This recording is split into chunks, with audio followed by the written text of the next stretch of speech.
All right, today we are digging into a truly raw, first-hand account right from the trenches of the AI gold rush. It's a story about huge dreams, a grueling 18-month battle, and a very, very expensive lesson. So this whole story kicks off with a Reddit post that just blew up online. And honestly, the title says it all. I mean, listen to this. Burned through 47K building an AI tool that 12 people use. Ouch. Right there, you know this is going to be a wild ride, a true cautionary tale about what happens when you jump headfirst into the hype.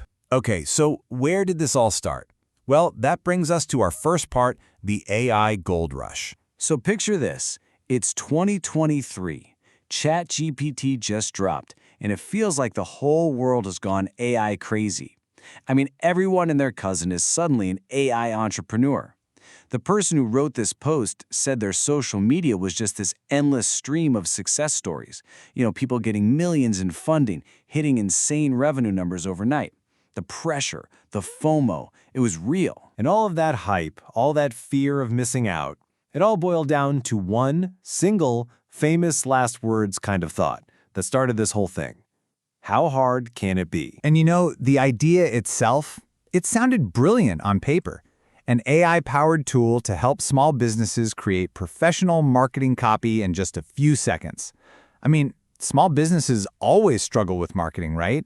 So this seemed like the perfect solution for a very real problem. But, and this is a big but, this is where we see the very first critical mistake. The market validation was just off. See, the founder went around asking people, hey, would you pay for a tool like this? And of course, everyone said, yeah, totally. But here's the kicker. He never actually asked them to pay for it. He never said, okay, great, here's the pre-order link. And that's a classic trap that so many entrepreneurs fall into. And that one little misstep, well, it set the stage for an absolute marathon of pain.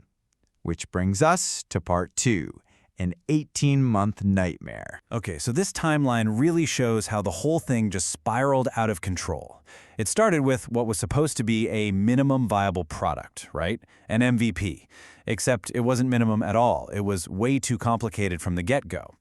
That led straight into what he calls feature creep hell, where he just kept adding every little thing people suggested. And all those features, they created a technical debt tsunami. He was drowning in bugs and spent months just trying to fix his own code. All of this led to a final, desperate, and really expensive push on marketing. So after all that blood, sweat, and tears, what did he have to show for it? Well, that leads us to part 3, which he pretty accurately calls the $47,000 tech demo. The grand totals spent on this project? $47,000. Now, to be clear, that's not all cash out of pocket. He said about $8,000 was spent on marketing, and the rest, the other $39,000, was how he valued his own time as a developer based on his normal consulting rate. Still, a huge investment. And for that $47,000 investment, after a year and a half of non-stop work, how many paying customers did he get? 12. Just 12 people. But here's the real gut punch. The total amount of money he made from those 12 customers was just $340. Let that sink in. He spent $47,000 to make $340. The gap there is just staggering. When you break down the math, you see the business was basically a money incinerator. The unit economics were a complete disaster. On average, he was spending $650 just to get one new customer. And that customer? They'd pay about $28 and then poof, they were gone. Think about that. He was spending over 20 times more to get a customer than he'd ever make back from them.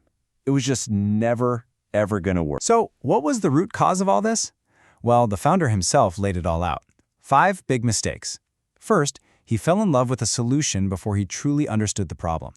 Second, he was trying to compete head-on with ChatGPT+, which is, a pretty tough competitor. Third, he totally underestimated how hard sales and marketing actually are. Fourth, he just flat out ignored the terrible unit economics for way too long.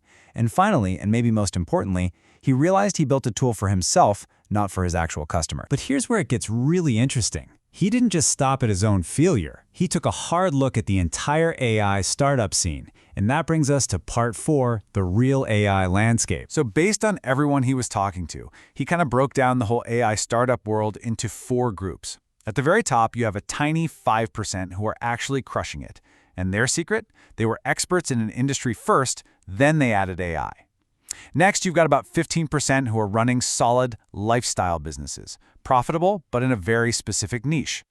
Then there's the strugglers, about 30%, which is where he put himself.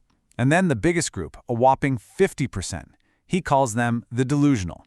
These are the startups with the big hype but no real business model, and they're probably going to be gone in a year. So after all that, what can we actually learn?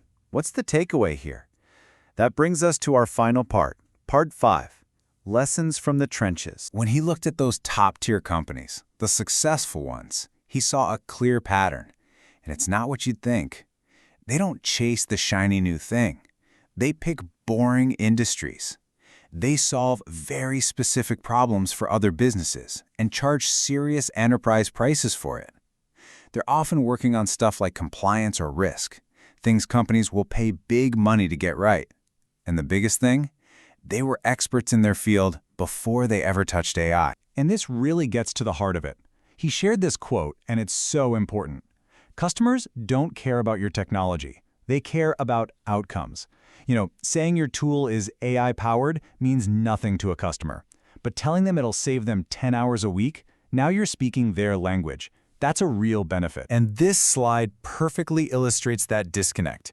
He built an AI copywriting tool for small businesses because the tech was cool. But what did those small businesses really want? They didn't want better copy. They wanted more sales.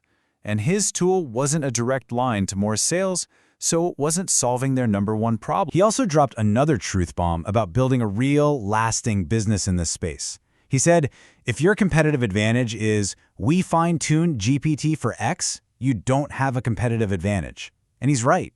The tech is moving so fast that all you really have is maybe a 6-month head start, max. It's not a real moat. So after hearing all this, you might be thinking, okay, so should I just forget about starting an AI business? And his answer is, not exactly. He says you should only even think about it if you check 2 boxes. 1, you already have deep expertise in a specific industry. And 2, you found a real, painful, expensive problem that businesses are already begging for a solution to. And that brings us to the final, most powerful takeaway of this entire story. I'm just going to leave you with his words, because they sum it up perfectly. Technology doesn't build businesses. Understanding customer problems builds businesses. That's a lesson that cost him 47 grand to learn. But honestly, it's a piece of wisdom that's valuable for any entrepreneur, AI or not.